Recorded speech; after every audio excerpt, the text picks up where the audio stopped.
The history of George Washington is well documented, and many aspects of his life are widely known.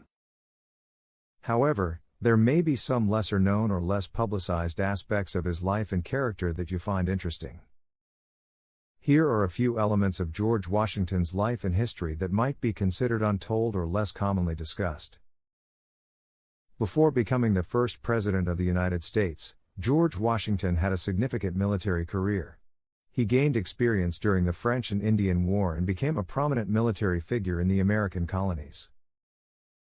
His leadership during this time played a crucial role in shaping his abilities as a military commander during the American Revolution.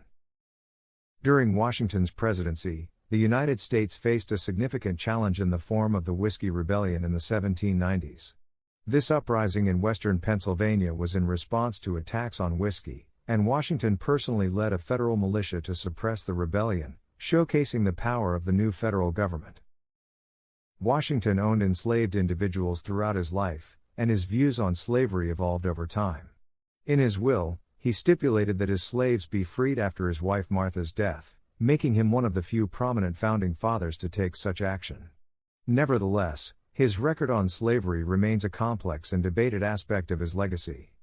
Washington's dental health was poor, and he lost many of his teeth during his lifetime. Contrary to popular belief, he did not have wooden teeth. Instead, he had several sets of dentures made from materials like human teeth, animal teeth, and ivory.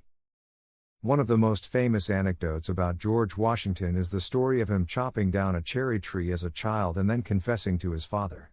While this story is often told to illustrate his honesty, it's worth noting that it is likely apocryphal and was likely created by a biographer, Mason Locke Weems, to emphasize Washington's virtues.